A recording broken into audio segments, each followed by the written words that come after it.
entrevista que acabamos de realizar con Will Ferrell hace un par de horas, precisamente aquí en el Granada Theater, que es un lugar muy conocido por todos, precisamente en el Lower Greenville. Ahí estuvimos pues un grupo bastante generoso de periodistas de todos los medios locales, que nos dimos cita para entrevistar a este señorón.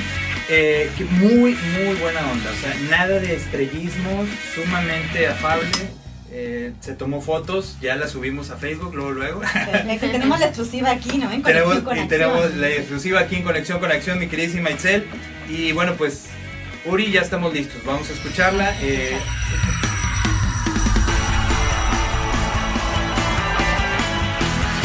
a lot of criticism to the Mexican and to the American side in the movie. What do you try to do with that? We wanted to try to.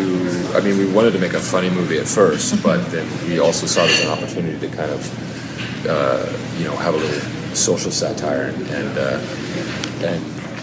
kind of spell out, some of the cliche views that Americans have about Mexico and vice versa. But basically, being Americans writing a movie about Mexicans, we wanted to show that we understand that it's a two-way street between the issues that our two countries have, and we thought it was a great opportunity to kind of be funny and kind of talk about that at the same time.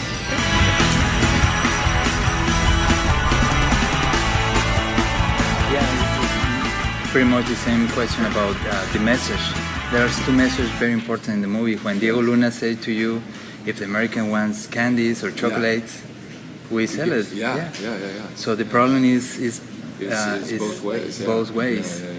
But this humor to consider these themes is very good. There's something like I want to talk. There's a very famous actor, Pedro Armendáriz. Yeah. He deceased. He cannot see the movie on the theaters. Do you have a comment about that? It's very sad that he, that he's passed, but we, are extremely honored that this was his last film, and that's why we dedicate the movie to him at the end. And he was, we were so fortunate to get such a great cast between Diego and Gael and Pedro and. It really, makes the movie, I think, legitimate in the eyes of Latinos. And he was a very generous, warm guy. He was like old-time Hollywood. He would sit around and tell stories of, as a boy hanging out with his father. Yeah, another big famous. And spending time with John Wayne and all these amazing stories and just a larger-than-life kind of character. Which was what was kind of beautiful about doing a movie like this, because I, prior to this, I was not familiar with his work, and so to get to know someone like that through this was really special.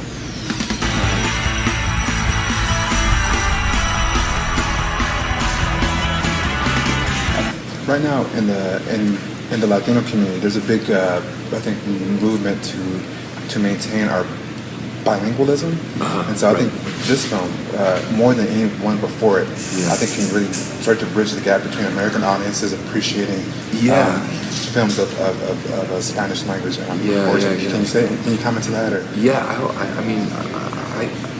I hope that's. I hope it does. Yeah, and I think it's important. It's funny. I don't know why we're threatened here by bilingualism. Right. I don't get it. Most of the countries in the world teach second, third, fourth languages, and I don't know why there's pockets of resistance here when we should. I just feel like we should embrace that and be open to the fact that just makes our country stronger and better, and it helps the relationship between our two countries. And so it seems kind of silly. So it's kind of fun to have a movie that I don't know. Hopefully it opens that up a little bit. that dialogue.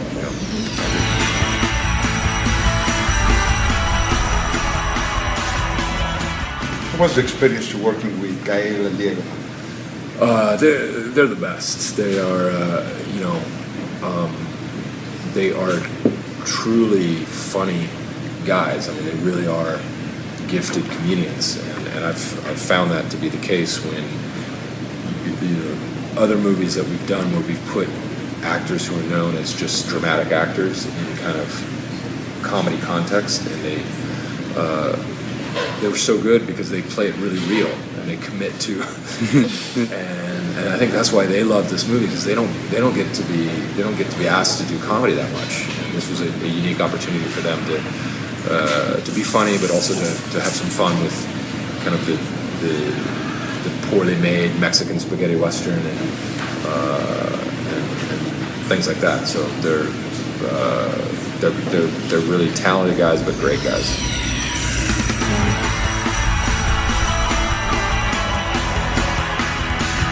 Answering the question you gave to the Rolling Stone magazine, why you did this? I mean, you were very brave doing this, and you put yourself in a very difficult position. So why doing a movie like this? Because if you have the chance, why not? I think it's important to kind of challenge yourself and take chances, and if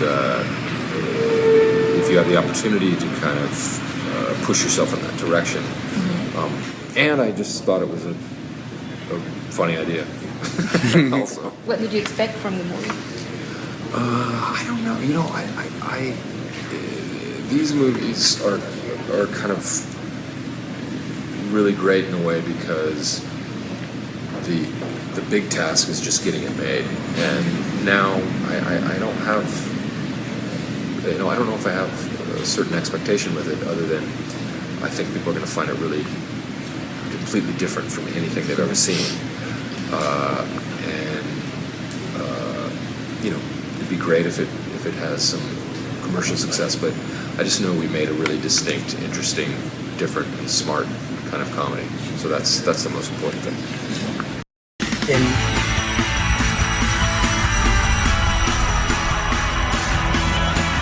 I think it's very important to say that you, in the whole movie, speak in Spanish. Yeah, right. I keep it was hard. It was hard for you. It was easy. Yeah, it was.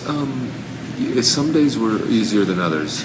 The first day was a 2-page, the whole scene where I talk about my ideal of the perfect woman. That was the first day of filming, and I had that whole monologue. Yeah. What did I get myself into here? And but once I got through that day, and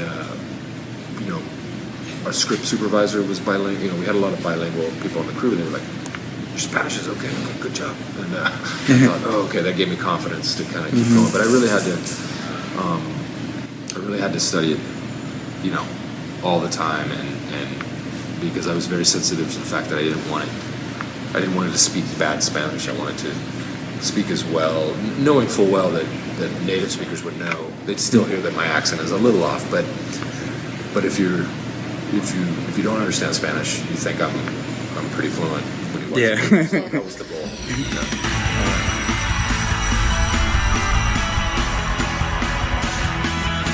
What I loved about the film was that you seemed very authentic. Like, it seems like it doesn't seem like you were trying to portray. It seemed like you were really taking on the role. What part of the whole experience of, for lack of a better word, becoming, a Mexican, what was the best part of that you took away that maybe you didn't realize, this was a land, this other language? Or... I don't know if I was really conscious of anything other than just kind of, like you said, I didn't want to push and be, I think I just fell into place with the rhythms of Diego and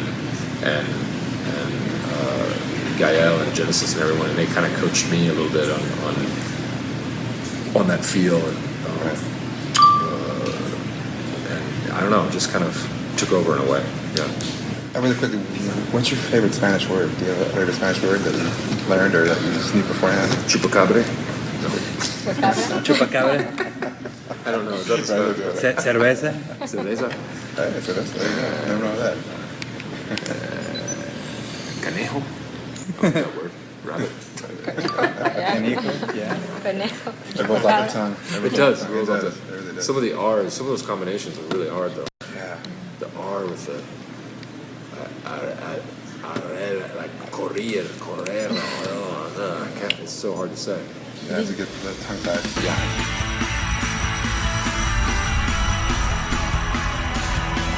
Did it change your perspective, like from people like us that speak with an accent English? Well, I don't know. Not really, only because I don't. I know. I mean, my wife is Swedish, and we go to Sweden every year, and so in other words, when I hear people speaking Like shocking English to you. with a foreign accent, I'm not sitting there going, they speak so funny. I'm like, oh no, they have an accent because it's not their first language, and so I've always been very accepting of that sort of thing. But I felt the same kind of like when I try to speak Swedish in Sweden, I'm always a little self-conscious because so I know what that feeling is like. Oh, do I sound super American with my Swedish? So I'm sensitive to that thing.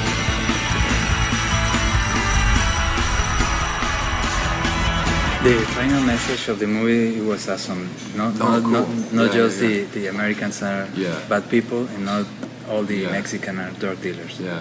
I think that's the synthesis of the Yeah, and The whole movie, right? I think that scene is the synthesis because there's the message there, but it's also really awkward and funny that we just go, okay, bye, and then I make Genesis walk, which I did improvise that moment. Yeah, I was like, you want to walk?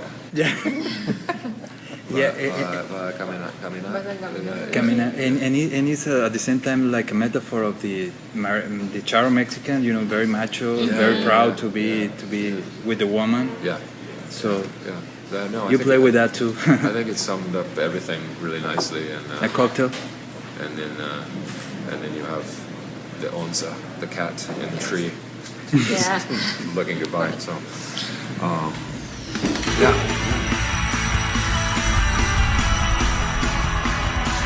Would you like to do a message for the Hispanics over here in Dallas Fort Worth? Mi película Casa de Mi Padre es muy divertido y tiene mucho pasión y acción. And it's very sexy, so please come see it. Thank you very much. All right. Thank you, guys. Thank you.